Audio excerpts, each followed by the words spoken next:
Good evening friends. சில பேர் சில ஸ்டாக்ஸை பற்றி கேட்டிருக்கீங்க. எல்லாமே ஐடி செக்டார் தான். இந்த ஃபஸ்ட்டு HCL டெக்கை பற்றி கேட்டிருக்காங்க. ஃப்ரெண்ட்ஸ், நான் இதில் வந்து இப்போ இருக்கக்கூடிய கரண்ட்டு ப்ரைஸு, அதோட ஃபண்டமெண்டல், அதோட டெக்னிக்கல், அதோட RSI 14 என்ன மாதிரி இருக்குன்றதை மட்டும்தான் நான் இதில் உங்களுக்கு எக்ஸ்பிளைன் பண்ண போகிறேன். மற்றபடி இது பையிங் ரெக்கமெண்டேஷன்லாம் கிடையாது. ஓகேங்களா? எல்லாரும் இது கேட்டிருக்கிறதுனால அதை பற்றி நான் அனலைஸ் பண்ணி மட்டும்தான் சொல்கிறேன். இதில் வந்து எந்த விதமான ரெக்கமெண்டேஷன்லாம் கிடையாது. நீங்கள் தான் அதுக்கேற்ற மாதிரி ட்ரேட் பண்ணுறதுனாலும் பண்ணிக்கணும். உங்களோட டிசிஷன் நீங்கள் தான் ஓனாக மேக் பண்ணிக்கணும். ஏன்னா இது ஒரு பெரிய இப்போ பிரச்சனையாக இருக்குது. அதனால தான் நான் வீடியோ கூட போடலை. ஜஸ்ட்டு அதோடய சப்போர்ட்டு, அதோடய ரெசிஸ்டண்ட்டு எங்கே இருக்குது, எது வரையும் இன்னும் இறங்கும் அப்படின்ற மாதிரி தான் நான் சொல்கிறேனே கண்டி. மற்றபடி இதில் எந்த ஒரு ட்ரேடிங் ரெக்கமெண்டேஷனும் இந்த ஸ்டாக்ஸை பற்றியெல்லாம் நான் சொல்லலை. ஓகேங்களா? ஃபஸ்ட்டு வந்து நம்ம HCL வந்துடுவோம். HCL வந்து இப்போ RSI பார்த்திங்கன்னா அவன் அடிமாட் ரேட்டுக்கு போயிட்டான். இப்போ அவன் ட்ரேட் ஆகிற ப்ரைஸ் வந்து 1199 ரூபாயில் ட்ரேட் ஆகுது. ஃபுல்லாக வந்து RSI 14 வந்து ஓவர் சோல் ரீஜனில் இருக்குது. இது எனி டைம் வேணும்னா ரிவர்ஸ் ஆகிடும் அப்படின்ற மாதிரி தான் HCL இருக்குது. இது இன்னும் இறங்கினா 1140 இல்லை 50 அந்த இடத்துல வரையும் இறங்கிட்டு ஷியோராக இது பவுன்ஸ் ஆகிறதுக்கான வாய்ப்புகள் தான் அதிகம். நானே இதை ஃபோக்கஸ் பண்ணுற மாதிரி தான் இப்போ பார்த்தோன்னே எனக்கு தோணுது. இது கண்டிப்பாக என்னுடைய அந்த தாட்ஸ் பிரகாரம் இது இங்கேருந்து பவுன்ஸ் ஆகும் அப்படின்ற மாதிரி தான் தோணுது. நீங்கள் யாராவது புதுசாக கன்சிடர் பண்ணுற மாதிரி இருந்தால் 1140லேருந்து 50க்குள்ளே கன்சிடர் பண்ணக்கூடிய ஃபஸ்ட் கிளாஸ் ஏரியா. இவெல்லாம் சாதாரண ஆளே கிடையாது, பெரிய ஆள், ப்ளூ சிப் கம்பெனி, அதுவும் ஐடி ஃபீல்டில் இருக்கான். இவனோட 52 வீக் லோ 1184 இப்போ தான் வந்துட்டு போயிருக்கான். அங்கேருந்து 1184 ஒரு 10 பாயிண்ட் இன்க்ரீஸ் ஆகிருக்கு. இதோட 52 week I 1780. Valuation fundamental check பண்ணால் PE ரேஷியோ பிலோ 18 கிட்ட இருக்குது. ரிட்டர்ன் ஆன் ஈக்விட்டி ஃபஸ்ட் கிளாஸாக இருக்குது. டிவிடெண்ட்டு 5% கொடுக்குறான், ஃபஸ்ட் கிளாஸாக இருக்குது. ஓகேங்களா? அதுக்கப்புறம் இது ROCE ஃபஸ்ட் கிளாஸாக இருக்குது. ஸோ ஃபண்டமெண்டல் செக் பண்ணால் எல்லாமே நறுக்குன்னு இருக்குது. இந்த மாதிரி ஸ்டாக்ஸை தான் நம்ம ஃபோக்கஸ் பண்ணணும். ஓகேங்களா? இப்போ இது வந்து நம்ம வந்து ப்ரைஸ் இறங்கியிருக்கே அப்படின்னு நினைக்கிறோம். ஆனால் இந்த மாதிரி ஸ்டாக்ஸ் எல்லாம் வேல்யூவேஷன் தான் பார்க்கணும், ஃப்யூச்சர் தான் பார்க்கணும். அப்போது இது லாங் டேர்ம் அப்படின்னும் போது ஃபஸ்ட் கிளாஸாக பாசிட்டிவாக வர்றதுக்கான வாய்ப்புகள் இருக்குது. இது வந்து லார்ஜ் கேப்பு ஐடி சாஃப்ட்வேரில் இருக்குது. லாங் டேர்ம் ஃபஸ்ட் கிளாஸாக இருக்கும் ஃப்ரெண்ட்ஸ். நிஜமாலுமே சொல்கிறேன், இப்போ இருக்கிற இந்த வேல்யூவேஷனே அட்ராக்டிவாக இருக்குது. இதில் வந்து ப்ரொமோட்டர்ஸ் வந்து 60% மேலே தான் வச்சுருக்காங்க. FIs தான் செல் பண்ணிக்கிட்டு இருக்காங்க. 16.22% 15.51% இப்போ மெயின்டைன் பண்ணுறாங்க. அவங்க தான் செல் பண்ணுறாங்க. மற்றபடி mutual fund, insurance company, DIAs, நான் இன்ஸ்டியூஷன் எல்லாருமே வாங்குகிறாங்க. ஓகேங்களா? நான் அதனால தான் சொன்னேன், இது இந்த ஜம்ப் ஆகிறதுக்கான, பவுன்ஸ் ஆகிறதுக்கான வாய்ப்புகள் இந்த கரண்ட் சுச்சுவேஷனில் இருந்து இன்னும் ஒரு 40 பாயிண்ட் இறங்கினா கூட பவுன்ஸ் ஆகும் அப்படின்ற மாதிரி நான் ஃபீல் பண்ணுறேன். நிஜமாலுமே ஃபீல் பண்ணுறேன். நானே இதை வாங்கலாம் தான் நோட் பண்ணி வச்சுருக்கேன். ஓகேங்களா? அவர் கேட்டதுக்கு ரொம்ப நன்றி மிஸ்டர் சந்தோஷ். உங்களால் எனக்கும் ஒரு நல்ல ஸ்டாக் கிடச்சிது, ரொம்ப சந்தோஷம்.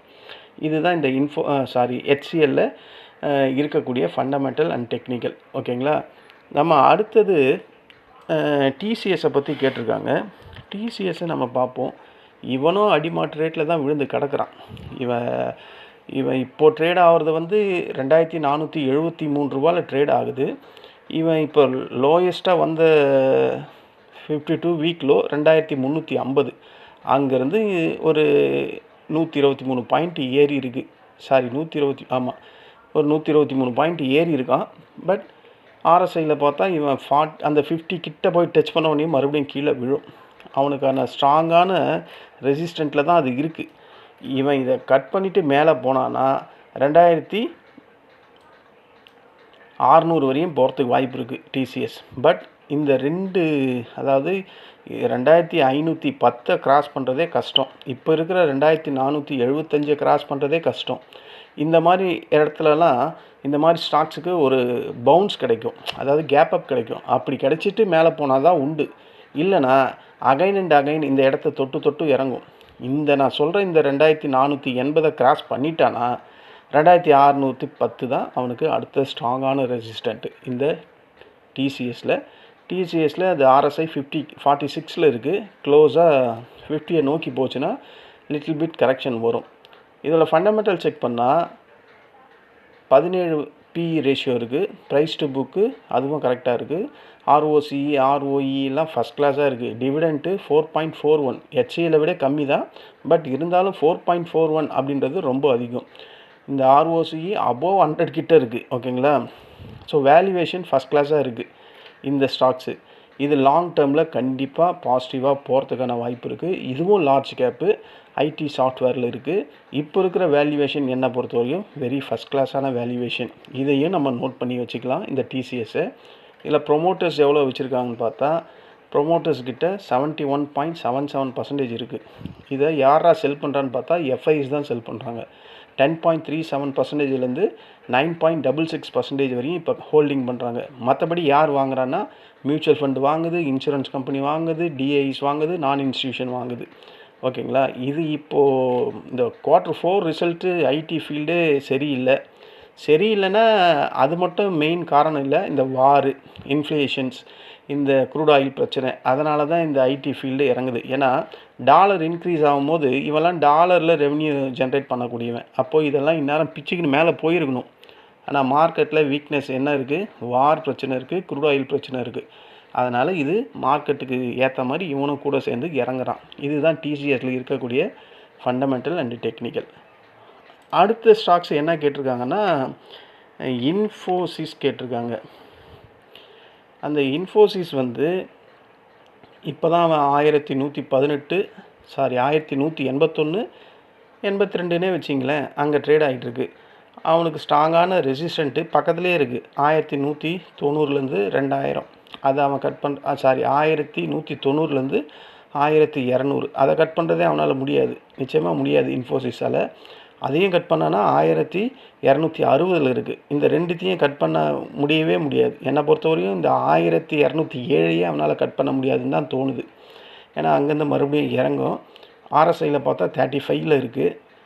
அப்படி போனால் கூட நான் சொன்ன மாதிரி அந்த 1260 வரையும் போயிட்டு மறுபடியும் அங்கேருந்து இறங்கும். அதுக்குள்ளே RSI 50 போய் டச் பண்ணிடும். எப்போவுமே ஒரு RSIயில் ஒரு பெக்யூலியர் இன்ஃபர்மேஷன் என்னென்னா, மேலேருந்து கீழே 50 வந்து தொடரும்போதும் ஒரு பவுன்ஸ் கரெக்ஷன் வரும், அப்புறம் பவுன்ஸ் ஆகும். அதே மாதிரி ஓவர்சோல் ரீஜன்லேருந்து அந்த 50 கிராஸ் பண்ணும் போதும் அங்கே ஒரு செல் ஆஃப் வரும், மறுபடியும் கீழே வந்துட்டு தான் மேலே போகும். இதை நான் பல ஸ்டாக்ஸில் பார்த்துருக்கேன், அதனால் சொல்கிறேன். ஓகேங்களா? இந்த இன்ஃபியில் இதுதான் டெக்னிக்கலாக இப்போ நடக்கக்கூடியது. ரெசிஸ்டண்ட்டு பக்கத்துலேயே இருக்குது. 1207 இருக்குது, 1260 இருக்குது. இது ரெண்டுத்தையும் கட் பண்ணால் அவன் எது வரையும் போவான்னா 1400 வரையும் போகிறதுக்கு வாய்ப்பு இருக்குது. பட் இந்த ரெண்டு இதுவையும் அவன் கட் பண்ணுறதுக்கு டைம் எடுக்கும். மார்க்கெட்டில் நல்ல நியூஸ் வரணும். அதெல்லாம் வந்துச்சுன்னா முதல்ல ஏறக்கூடிய ஸ்டாக்ஸ் எதிரானா ஐடியும் ஃபார்மாவும் தான் ஃபஸ்ட்டு ஏறும். ஏன்னா இவங்க தான் டாலரில் ரெவன்யூ ஜென்ரேட் பண்ணக்கூடிய ஸ்டாக்ஸு செக்டர்ஸ். இதுதான் இதோட ஃபண்டமெண்டல் நம்ம செக் பண்ணால் இவன் பிஇ ரேஷியோ 15 கீழே தான் இருக்குது. ப்ரைஸ் டு புக்கு கம்மியாக இருக்குது. ரிட்டர்ன் ஆன் ஈக்விட்டி ஃபஸ்ட் கிளாஸாக இருக்குது. டிவிடெண்ட் வந்து HCL டிசிஎஸை விட கம்மியாக தான் இருக்குது. 3.90%. க்ரோத்தும் ஃபஸ்ட் கிளாஸாக இருக்குது. பாருங்கள், இந்த மாதிரி ப்ளூ சிப் கம்பெனியெல்லாம் இருக்கும் போது நம்ம ஏன் இந்த penny stocks, small cap, micro cap இந்த மாதிரி ஸ்டாக்ஸில் போகிறோம்? அதுக்கு தான் இன்றைக்கி ஒரு வீடியோவே போட்டிருந்தேன். ஏன்னா இவங்க எல்லாமே ப்ரைஸ் வந்து 1000 ரூபாய்க்கு மேலே இருக்கான். இவன் 1182 இருக்கான். இவனோட 52 வீக் லோ இது இப்போ வந்தான்ல 1150, 149.80 இருக்குது. ஹை வந்து 1728. ஓகேங்களா? டிவிடெண்ட்டு நல்லா தான் கொடுக்குது. ஓகேங்களா? இதில் யாரெல்லாம் ப்ரொமோட்டர்ஸ் என்ன வச்சுருக்காங்கன்னு பார்ப்போம். இதுவும் லார்ஜ் கேப்பு ஐடி சாஃப்ட்வேரு. இவனும் லாங் டேர்ம் வச்சுருந்தா ஃபஸ்ட் கிளாஸாக ப்ராஃபிட் ஜென்ரேட் பண்ணக்கூடியது. இதில் ப்ரொமோட்டர்ஸ் வந்து 14.38% தான் வச்சுருக்காங்க. இப்போ ரீசெண்டாக ப்ரொமோட்டர்ஸ் தான் இதை செல் பண்ணியிருக்கான். 14.52%லேருந்து 14.38%. ஸோ 0.14% செல் பண்ணியிருக்கான். எஃப்ஐ செல் பண்ணியிருக்கான். மீதி யாரா வாங்குறாங்கன்னா மியூச்சுவல் ஃபண்டும், இன்சூரன்ஸ் கம்பெனியும், டிஐஸும், நான் இன்ஸ்டியூஷனும் விற்றுக்கிட்டு இருக்காங்க. எஃப்ஐஎஸ் விற்கிறான், நான் இன்ஸ்டியூஷன் விற்கிது, ப்ரொமோட்டர்ஸ் விற்கிது. ஓகேங்களா. இதுதான் இந்த இன்ஃபியில் இருக்கக்கூடிய ஃபண்டமெண்டல் அண்டு டெக்னிக்கல். ஓகேங்களா. அடுத்தது விப்ரோ. இந்த விப்ரோ நான் ஸ்டாக் மார்க்கெட்டில் வந்ததுலேருந்து ஒரு ஐடி இந்த மாதிரி ட்ரேட் ஆகுன்றதுக்கு இவன் ஒரு உதாரணம். விப்ரோ ரொம்ப வேகத்தில் தாங்க இருப்பான்.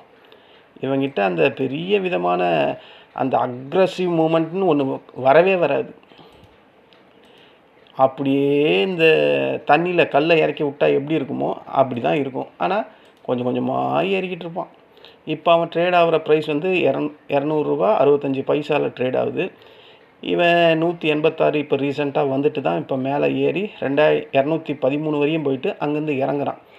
இப்போவே அவன் ரெசிஸ்டண்ட்டில் தான் இருக்கான். இஎம்ஐயில் பார்த்தா, இஎம்ஐ கிராஸ் ஓவரில் செக் பண்ணால் அவன் ரெசிஸ்டண்ட்டில் தான் இருக்கான். இது கொஞ்சம் இறங்கிறதுக்கும் வாய்ப்பு இருக்குது. ஏன்னா RSI 14ல் 48 அந்த சர்க்கிளில் இருக்கான். ஸோ 58 டச் பண்ணால் அங்கே கொஞ்சம் இறங்கிறதுக்கு வாய்ப்பு இருக்குது. இறங்குனா எது வரையும் இறங்குவான்? ஃபஸ்ட்டு அவனுக்கு சப்போர்ட் எதுவாக இருக்குன்னு நம்ம பார்த்தா விப்ரோவுக்கு 194 தான் ஃபஸ்ட்டு சப்போர்ட்டாக இருக்கும். அது வரையும் வர்றதுக்கு வாய்ப்பு இருக்க மாதிரி எனக்கு தோணுது. ஏன்னா அங்கேருந்து எவ்வளோ கம்மியாக இருக்குது? 6 பாயிண்ட் தான் கம்மியாக இருக்குது. ஸோ அதை வந்து தொட்டுட்டு அகைன் மேலே போகிறதுக்கான வாய்ப்புகள் இருக்குது. இது ப்ரைஸ் ஆக்ஷன் பிரகாரமும் RSI 14 பிரகாரமும் இருக்கக்கூடிய டெக்னிக்கல். ஃபண்டமெண்டலை செக் பண்ணால் இவன் 52 வீக் லோ 186, அதான் இப்போ வந்தானே அது. 52 ஐ வந்து 273. ஃபண்டமெண்டல் ரேஷியோ பிஇ வேல்யூவேஷன் பார்த்தா பிஇ ரேஷியோ 15 கிட்ட தான் இருக்குது. ப்ரைஸ் டு புக்கு கம்மியாக இருக்குது. ரிட்டர்ன் ஆன் ஈக்விட்டி இந்த ஸ்டாக்குக்கு என்ன இருக்கணுமோ அது இருக்குது. டிவிடெண்ட்டு எப்பா இவன் எல்லாரை விடையும் அதிகங்க. HCLை விட 5.48%. இவன் தாங்க டாப்பு. க்ரோத்தை செக் பண்ணால் ROC செக் பண்ணால் அதுவும் நல்லா தான் இருக்குது. ஸோ வேல்யூவேஷன் பிரகாரம் இப்போ இருக்கிற இந்த ப்ரைஸ் வந்து அட்ராக்டிவான ப்ரைஸ் தான். நீங்கள் யாராவது கன்சிடர் பண்ணுற மாதிரி இருந்தால் கன்சிடர் பண்ணக்கூடிய ஃபஸ்ட் கிளாஸ் ஏரியா. இதுவும் large cap, IT software, long term தான் இதுவும் நல்லாயிருக்கும். ப்ரொமோட்டர்ஸ் வந்து 0.01% செல் பண்ணியிருக்காங்க. FIS அந்த 0.01%ல் 0.01% வாங்கியிருக்காங்க. மியூச்சுவல் ஃபண்டு செல் பண்ணுது, இன்சூரன்ஸ் கம்பெனி செல் பண்ணுது. யார் வாங்குறான்னா DISம் நான் இன்ஸ்டியூஷனும். FIS அப்படியே பாயிண்ட்டாக இன்க்ரீஸ் பண்ணுறாங்க பையிங் பவரை. இதுதான் இதில் இருக்கக்கூடிய ஃபண்டமெண்டல் பார்த்தா ஃபஸ்ட் கிளாஸாக இருக்குது. இப்போ நான் சொன்ன எல்லா ஸ்டாக்குமே ஃபண்டமெண்டல் ஃபஸ்ட் கிளாஸாக இருக்குது. லாங் டேர்முக்கு நல்லா இருக்கும். நம்ம கொஞ்சம் கொஞ்சமாக கன்சிடர் பண்ணி வாங்கி போட்டுக்கிட்டே இருந்தால் இதெல்லாம் கண்டிப்பாக க்ரோத்தபிள் ஆகிறதுக்கான வாய்ப்புகள் அதிகப்படியாக இருக்குது அப்படின்றது ப்ரைஸ் ஆக்ஷன் பிரகாரமும் இருக்குது. டெக்னிக்கல் பார்த்தாலும் தெரியுது, ஃபண்டமெண்டலை செக் பண்ணாலும் தெரியுது. அடுத்த ஸ்டாக்ஸ் வந்து நியூஜென் அப்படின்னு ஒன்று கேட்டிருக்காங்க. நியூஜென், இந்த நியூஜெனில் நான் ஒர்க்கே பண்ணியிருக்கேன். திருவான்மியூரில் இருக்குது இது.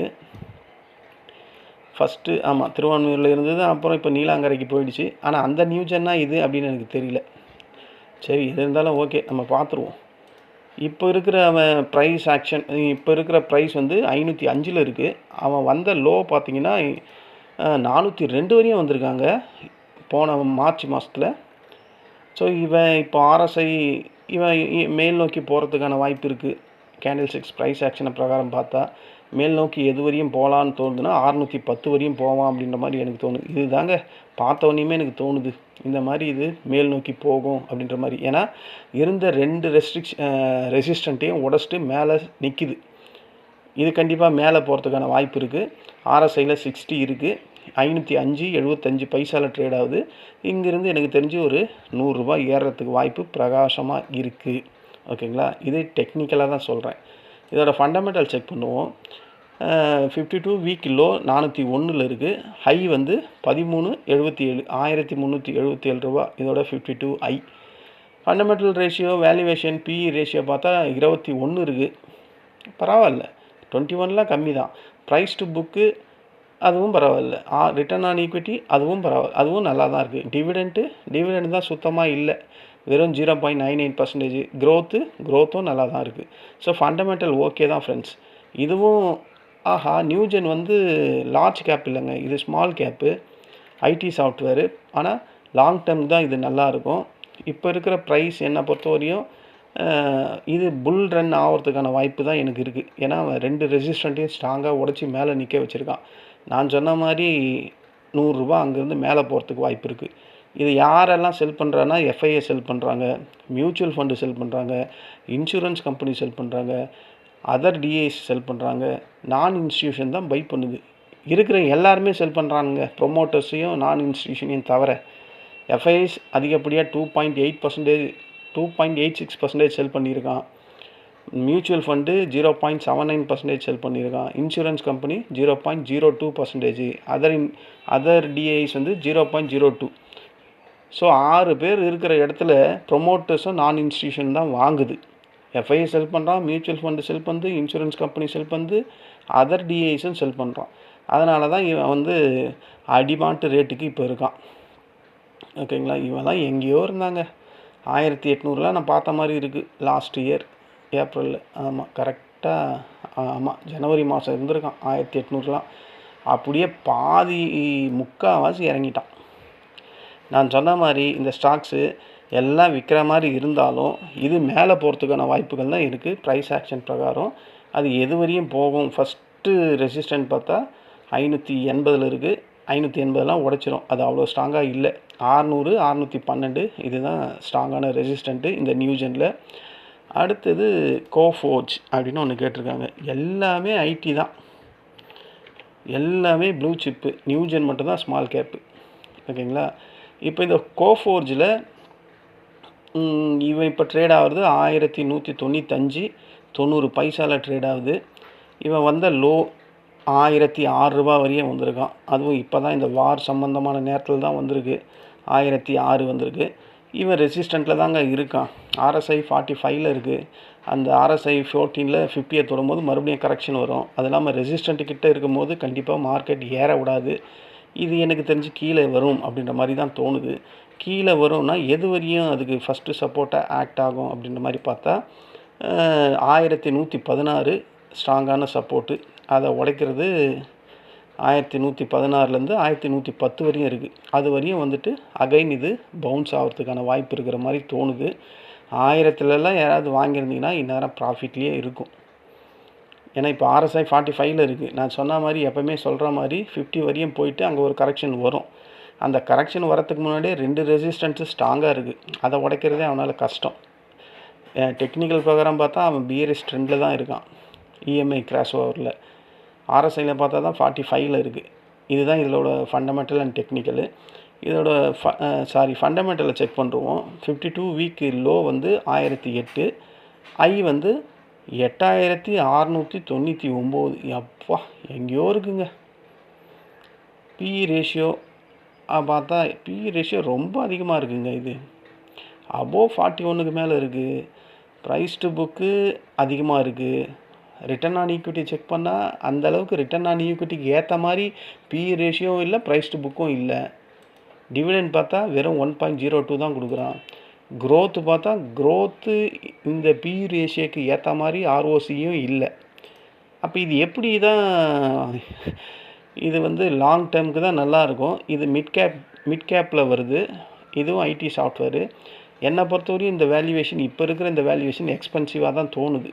ஏன்னா அவன் இருக்கிற PE ரேஷியோ ரொம்ப அதிகமாக இருக்குது. கோஃபோர்ஜ் ரொம்ப அதிகம். ப்ரைஸ் டு புக்கும் ரொம்ப அதிகமாக இருக்குது. ப்ரைஸ் டு புக்கு ஏன் அதிகமாக இருக்குன்னா இந்த ரிட்டர்ன் ஆன் ஈக்விட்டிக்கும் ROCயும் கம்பேர் பண்ணும்போது ப்ரைஸ் டு புக்கு ரொம்ப அதிகமாக இருக்குது. PE ரேஷியோவும் அதிகமாக இருக்குது. அதனால் இது வந்து லாங் டேர்மில் மைல்டாக பாசிட்டிவ் வர்றதுக்கு வாய்ப்பு இருக்குது. ஷார்ட் டேர்மில் இப்படியே தான் இருக்கும் அப்படின்ற மாதிரி தான் எனக்கு தோணுது. மற்றபடி இதில் FIS வந்து ப்ரொமோட்டர்ஸ் FIS வந்து இதில் 4%க்கு கீழே செல் பண்ணி வச்சுருக்காங்க. மியூச்சுவல் ஃபண்டு வாங்குது, இன்சூரன்ஸ் கம்பெனி வாங்குது, அதர் டிஐஸ் வாங்குகிறாங்க, நான் இன்ஸ்டியூஷன் வாங்குகிறாங்க. இதில் ப்ரொமோட்டர்ஸே இல்லைங்க இந்த கோஃபோர்ஜில். FIS வந்து 34.53%லேருந்து 3.88% செல் பண்ணிட்டாங்க. இதில் மியூச்சுவல் ஃபண்டு தான் அதிகமாக வச்சுருக்கு. 41% கிட்ட வச்சுருக்கான். இன்சூரன்ஸ் கம்பெனி ஒரு 15% வச்சுருக்கான். அதர் டிஐஸ் வந்து ஒரு 1.25% வச்சுருக்கான். நான் இன்ஸ்டியூஷன் ஒரு 13% வச்சுருக்கான். ஸோ இதில் ப்ரொமோட்டர்ஸுன்றனே ஒருத்தன் கிடையாது கோஃபோர்ஜில். ஓகேங்களா. இது இறங்கிறதுக்கு தான் வாய்ப்பு இருக்க மாதிரி எனக்கு தோணுது. 1107 அகைன் அது வந்ததுன்னா அப்போ நம்ம கன்சிடர் பண்ணக்கூடிய ஒரு ஏரியா. பட் என்னை பொறுத்தவரையும் இது வேல்யூவேஷன் ரொம்ப அதிகமாக இருக்குது. இப்போ இருக்கிற வேல்யூவேஷனே அதிகமாக தான் இருக்குது. இது இன்னும் கொஞ்சம் இறங்குனா நல்லாயிருக்கும். நீங்கள் ஆல்ரெடி வாங்கி வச்சுருந்தா ஒன்றுமே பண்ண முடியாது. ஏன்னா அந்த ப்ரைஸ் டு புக்கும் அதிகமாக இருக்குது, பிஇ ரேஷியோவும் அதிகமாக இருக்குது. அதுக்கேற்ற மாதிரி ரிட்டர்ன் ஆன் ஈக்விட்டியும் இல்லை, ஆர்ஓசியும் இல்லை. அதனால தான் இது போட்டு அடிக்கிறவன் யாருன்னா ஷேர் மார்க்கெட்டோட காட்ஃபாதர்னு சொல்லக்கூடிய எஃப்ஐஎஸ் தான் செல் பண்ணிக்கிட்டு இருக்கான் ஹெவியாக. அதனால தான் இது அவ்வளோ தொலைவில் இருந்து இறங்கிக்கிட்டு இருக்குது. 2000 ரூபாயில் இருந்து இறங்குதுன்னா எஃப்ஐஎஸ் உள்ளே இருக்கான்னு தான் நான் பார்த்தோம். அதனால தான் இறங்கிக்கிட்டே இருக்கான். எனக்கு தெரிஞ்சு ஒரு 850 800 அந்த ரேஞ்செல்லாம் வந்ததுன்னா, அந்த 850லாம் எப்போ 2014 வந்த லோ அதெல்லாம் வந்துன்னா அப்போ இதோட வேல்யூவேஷன் சீப்பாக ஆகிடும். அந்த ஸ்மார்ட் பையர்ஸ் எல்லாம் உள்ளே வந்துடுவாங்க. அப்போ இது ஒரு பெரிய புல் ரேலி வர்றதுக்கான வாய்ப்பு இருக்குது. இதுதான் ஃப்ரெண்ட்ஸ் நீங்கள் கேட்ட ஐடி செக்டாரில் இருக்கக்கூடிய ஷேர்ஸை பற்றி. இது நான் ஆல்ரெடி சொல்லிட்டேன். இது ஒரு எஜுகேஷன் பர்பஸ்க்காக தான் நான் ரிவ்யூ சொல்லியிருக்கேன். இதில் இருக்கக்கூடிய ஃபண்டமெண்டல் அண்ட் டெக்னிக்கல் மட்டும்தான் நான் எக்ஸ்பிளைன் பண்ணியிருக்கேன். மற்றபடி இது ரெக்கமெண்டேஷன் ஸ்டாக்ஸ் எல்லாம் கிடையாது. எந்த ஒரு ஸ்டாக்ஸை நீங்கள் வாங்கிறதுக்கு முன்னாடி உங்கள் ஃபினான்ஷியல் அட்வைசரை தொடர்பு கொள்ளுங்கள், இல்லை செபியால் அங்கீகரிக்கப்பட்ட ஒரு ரிசர்ச் அனலிஸ்ட்டை தொடர்பு கொள்ளுங்கள். ஓகேங்களா? நீங்கள் அந்த மாதிரி யாராவது இதில் கன்சிடர் பண்ணுற மாதிரி இருந்தால், உங்களுக்கு நிஜமாலுமே ஒரு ரிசர்ச்சர்ஸ் யாராவது தெரிஞ்சிருந்தா, நான் சொன்ன இந்த 6 ஸ்டாக்குமே நீங்கள் போய் கேட்டு பாருங்கள். நான் சொன்ன மாதிரி தான் அவங்களும் சொல்லுவாங்க. அப்படி நீங்கள் யாராவது கேட்டிங்கன்னா எனக்கு கமெண்டில் சொல்லுங்கள். நான் என்னுடைய அந்த ப்ரிடிக்ஷனும் ஒரு ரிசர்ச் அனலிஸ்ட் பண்ணுற ப்ரிடிக்ஷனும் ஒன்றா இருக்கா?